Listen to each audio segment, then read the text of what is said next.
Be me, Jessica, 32 years old. Work as a compliance officer. Boring as hell, but pays the bills. My real passion is advocating for women's rights.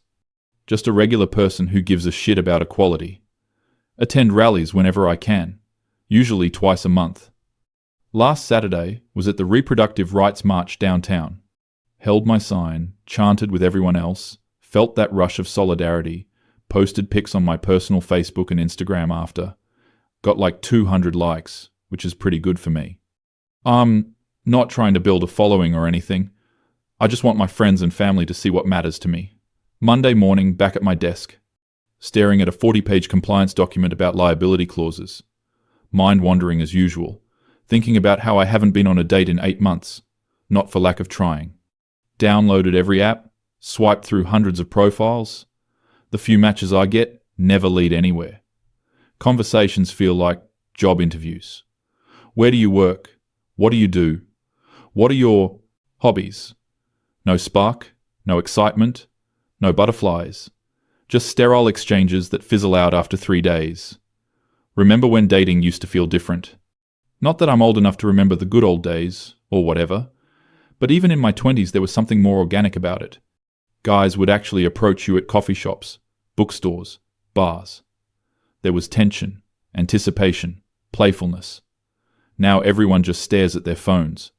Went to a bar Friday night with my co-worker Melissa. Decent crowd, music not too loud, good atmosphere.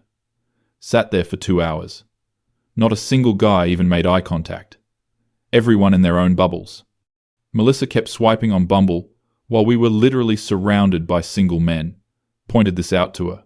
She just shrugged and said, "That's how it is now. Feels so transactional. Like we're all just shopping for humans in a catalog. Rate their pictures, judge their bio, swipe left or right. Where's the romance in that? Where's the spontaneity?" Started thinking about this more and more over the week. Got really frustrated. Wednesday night, couldn't sleep. Scrolling through Instagram at 1 a.m., seeing all these engagement announcements from people I went to high school with. Their stories about how they met are always the same. We matched on Hinge, talked for 2 weeks, met for coffee. So fucking boring. Their grandparents probably have better meet-cute stories. Felt this surge of anger. Opened a text post on my Instagram. Started typing. Just venting, really. Talking about how modern dating has completely lost its soul. How men have entirely stopped approaching women in person. How everything feels cold and transactional now. How I miss the days when guys would actually shoot their shot in real life, take a risk, walk up to someone, start a conversation, kept typing, getting more worked up. Wrote about how previous generations had it right. Old-fashioned romantic flirting actually meant something. It was bold, it was vulnerable, it was real. Not hiding behind a screen and a carefully curated profile, ended the post with a plea. Literally begging guys to start approaching women again, to bring back in-person flirting, to make dating feel human again. Read it over once, didn't edit, just posted. Figured maybe a few friends would see it and relate. Went to sleep. Woke up Thursday morning to 47 notifications. What the fuck? Post had been shared 15 times. 180 likes. 30 comments. People I hadn't talked to in years were weighing in.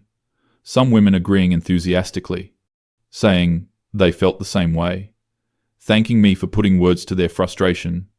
Felt validated. Finally, someone was talking about this. Went to work feeling energized.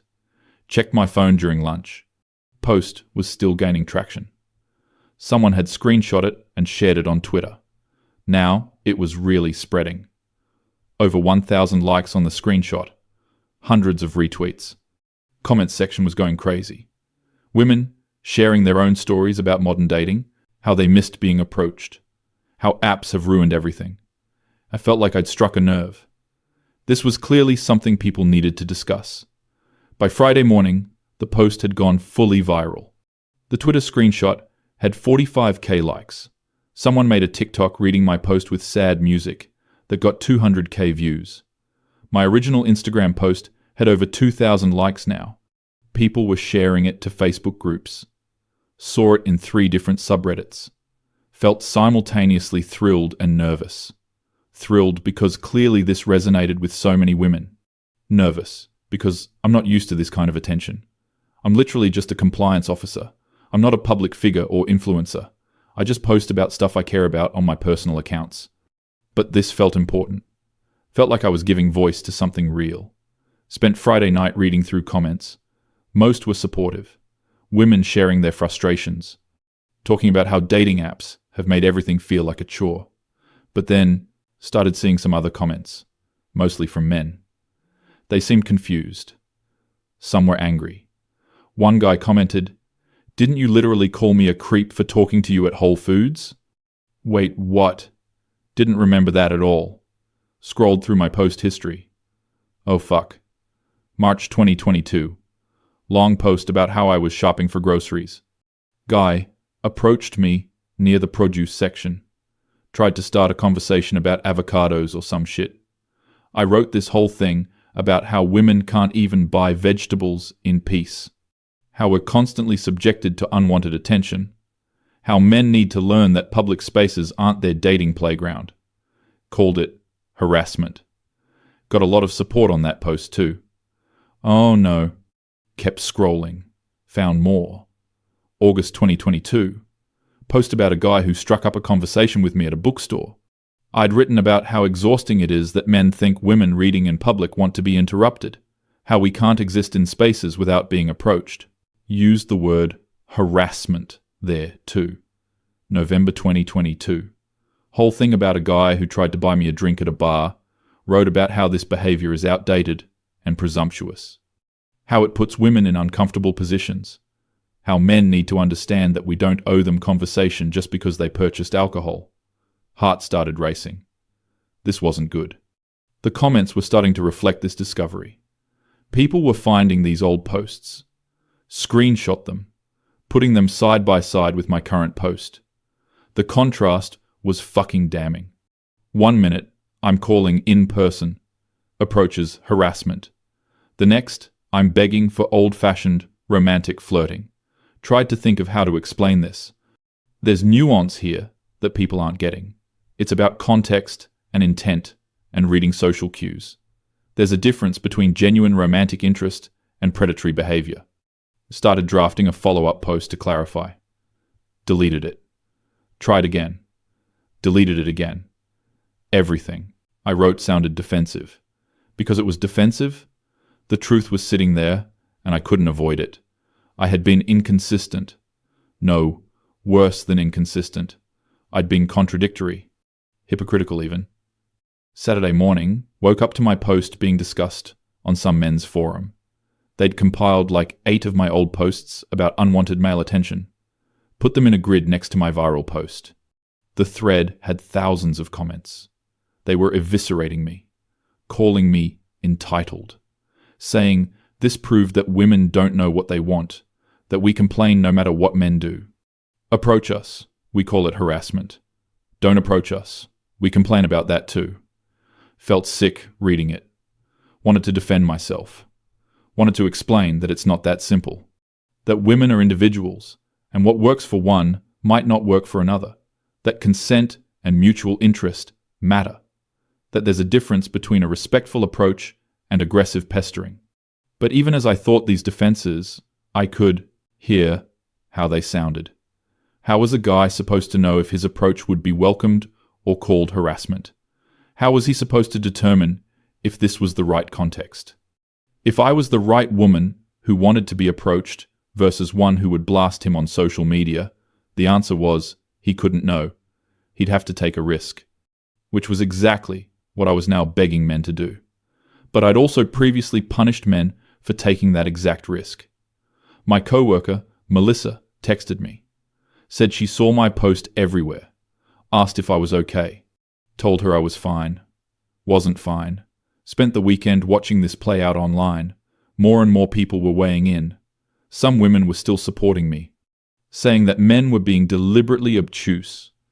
That obviously there's a difference between respectful flirting and harassment.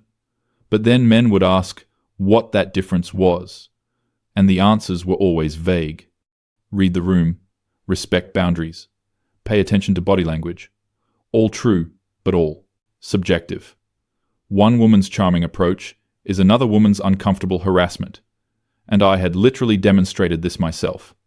Situations I'd called harassment in 2022 were the exact same situations I was now begging for in 2024.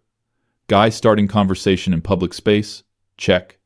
Guy showing romantic interest to stranger? Check. Guy taking social risk to pursue connection? Check. Only difference was my mood, my receptiveness, my current dating frustration. Sunday night, someone made a response video that really blew up. Some guy talking directly to camera. He was calm, not angry or mocking, just matter of fact. He pulled up my posts, side by side. Read them out loud.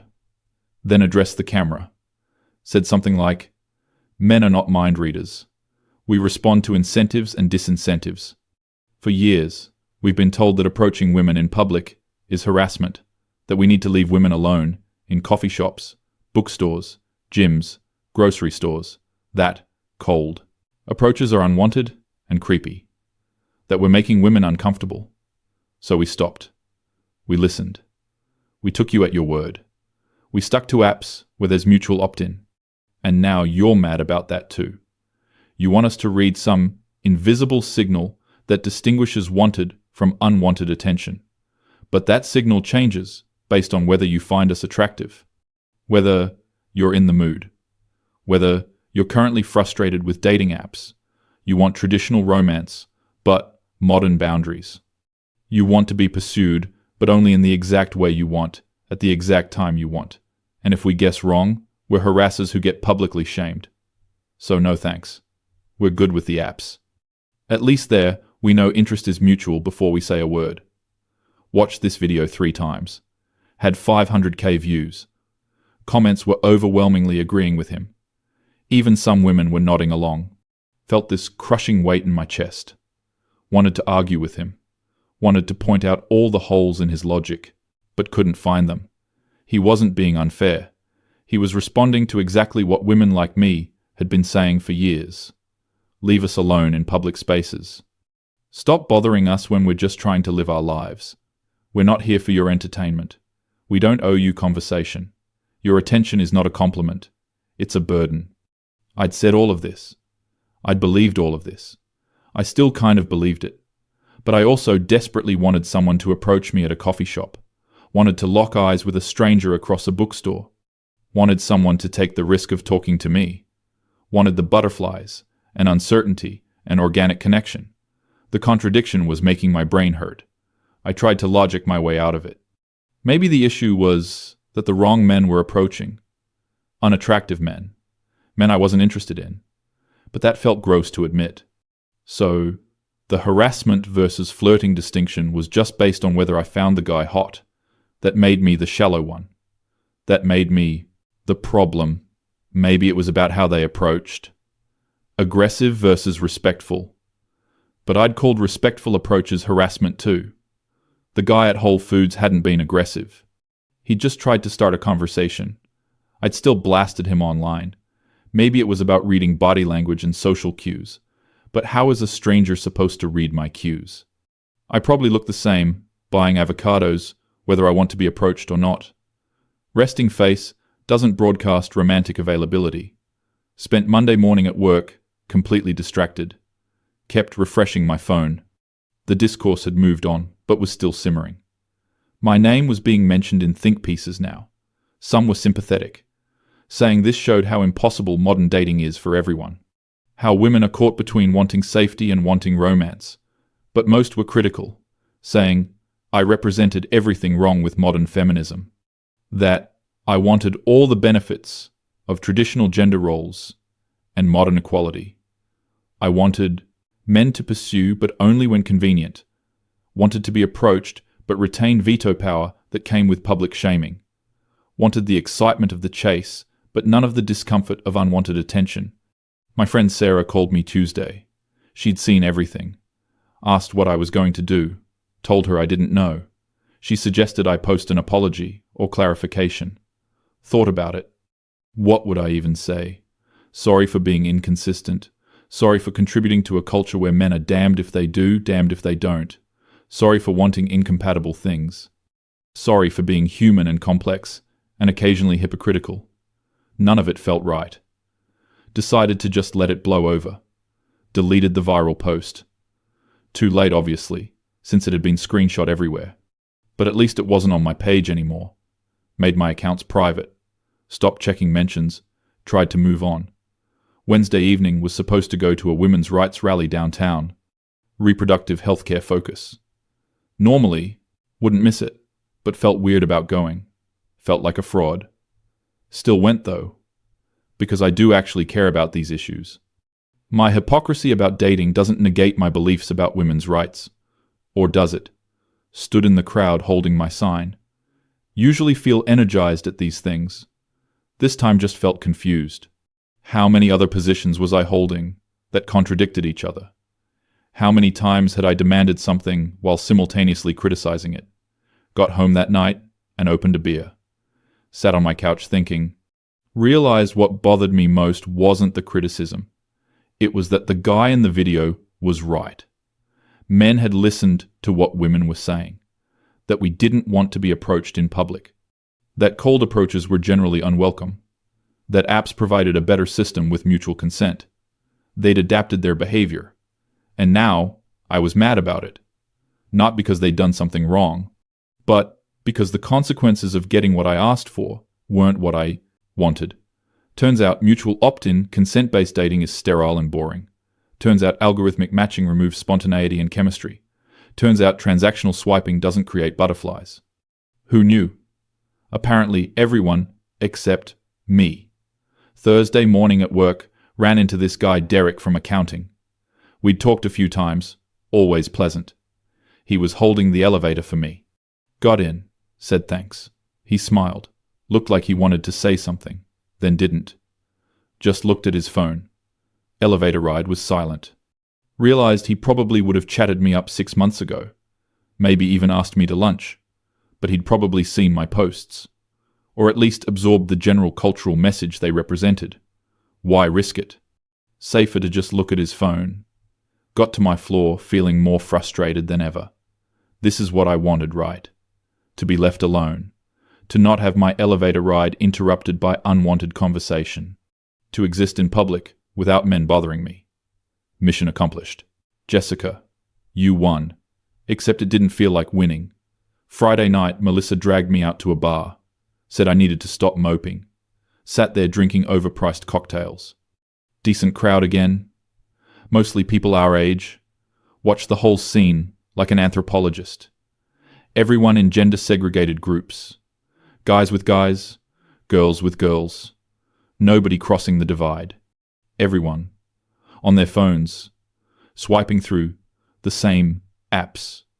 Literally surrounded by potential partners. But everyone staying in their lanes. Safe, consensual, mutually opted in lanes.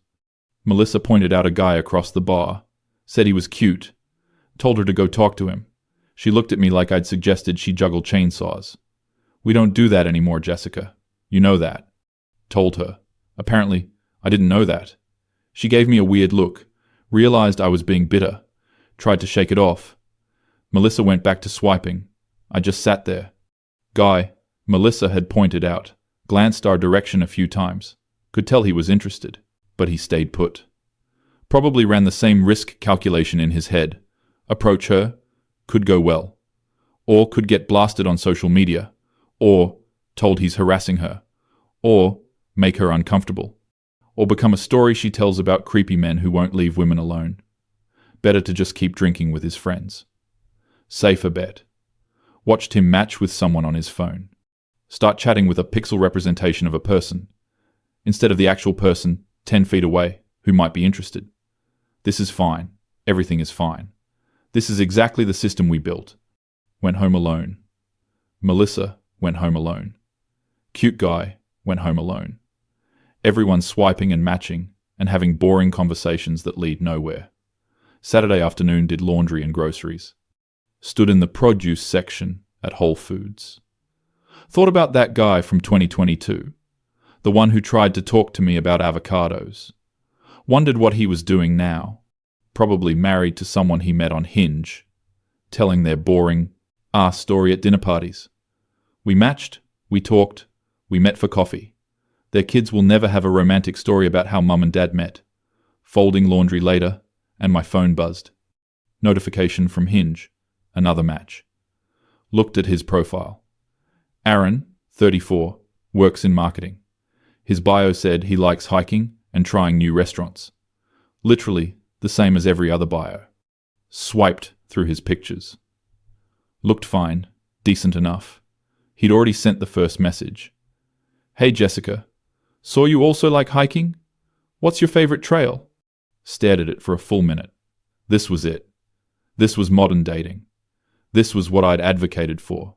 Safe, consensual, mutual interest established before any interaction. No risk of harassment because we both swiped right. No unwanted attention because the app matched us. Everything above board and respectful and progressive. It felt like doing taxes. Typed back. Hey Aaron, I usually do the trails at Summit Park. He sent it. He responded 5 minutes later. Cool, I've done those. Pretty nice views. Riveting. Absolutely riveting. This conversation would definitely lead to a meaningful connection. Put my phone down. Went back to folding laundry. Thought about my grandmother. She met my grandfather at a bus stop in 1965. He'd asked her what she was reading. She thought he was forward but charming. They talked the whole bus ride. He asked for her number. She gave it to him. They were married 50 years before he died. She told that story at every family gathering. Her eyes would light up.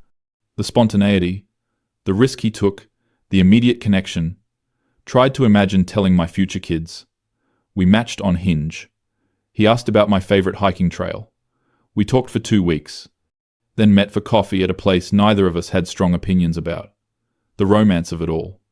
Sunday morning woke up to another message from Aaron, asking if I wanted to meet up for coffee. Sure. When were you thinking?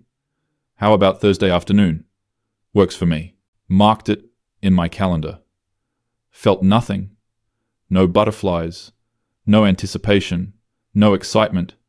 Just a scheduled meeting with a stranger. Like a dentist appointment, but with small talk. Spent the day cleaning my apartment. Thought about the whole trajectory of events. My viral post. The backlash. The old posts people dug up. The contradictions. The guy's response video. His calm, systematic dismantling of my position. The worst part was, I couldn't even argue with him.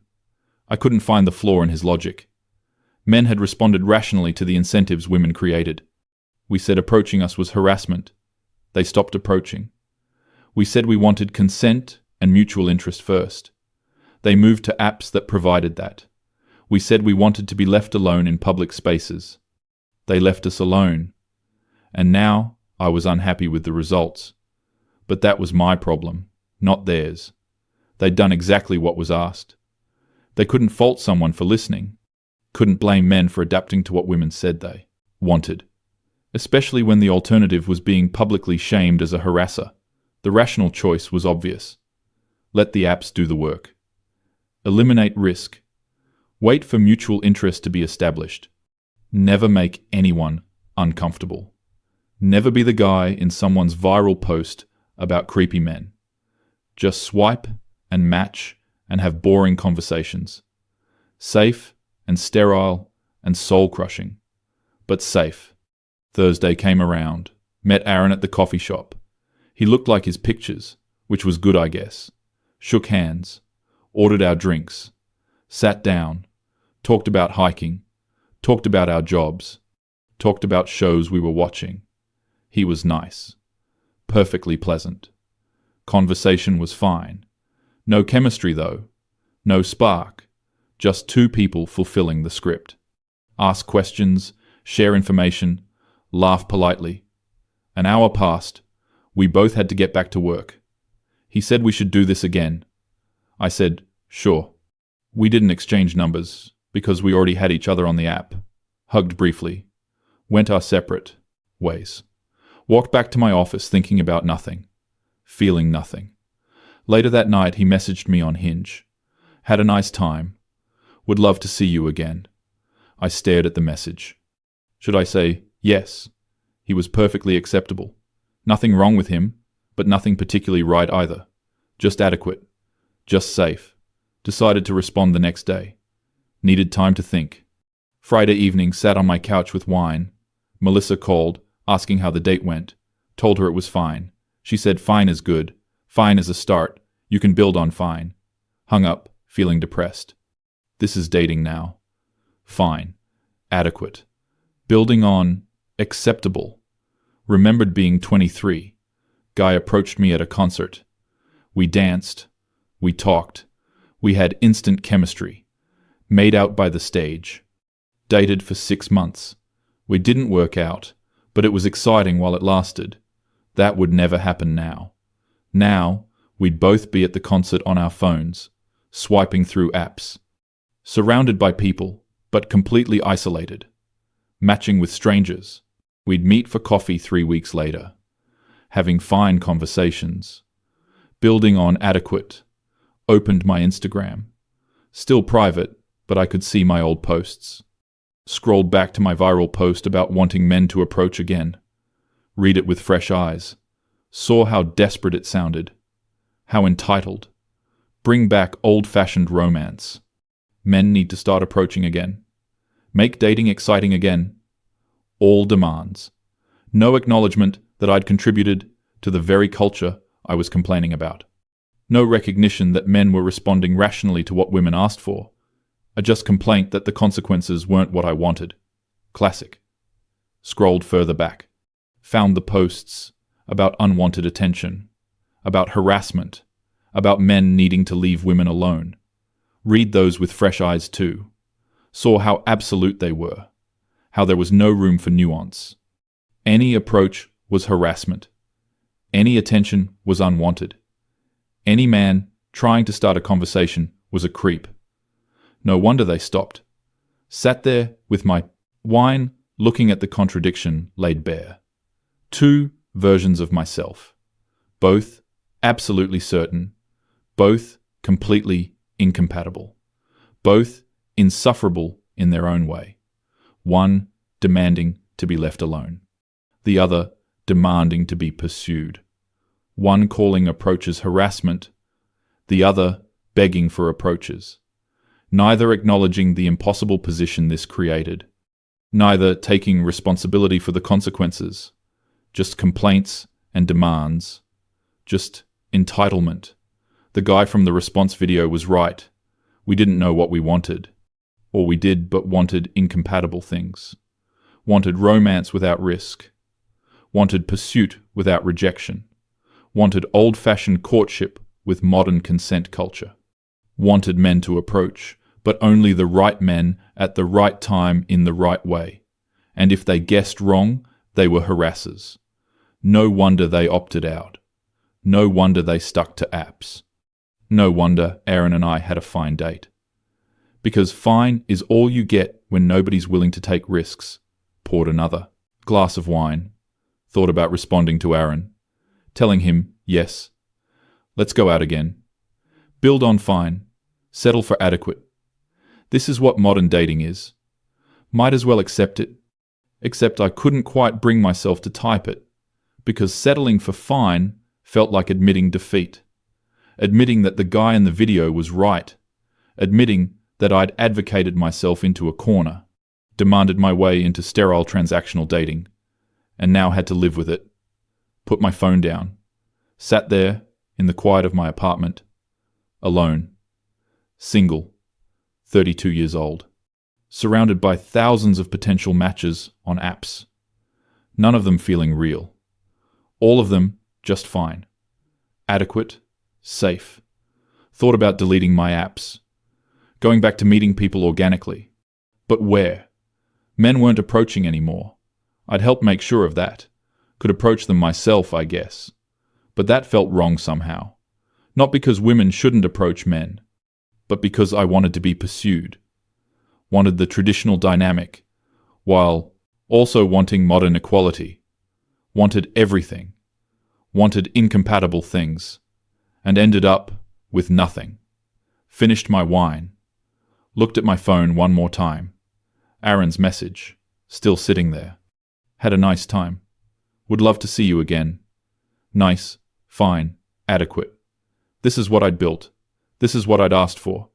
Congratulations, Jessica. You won.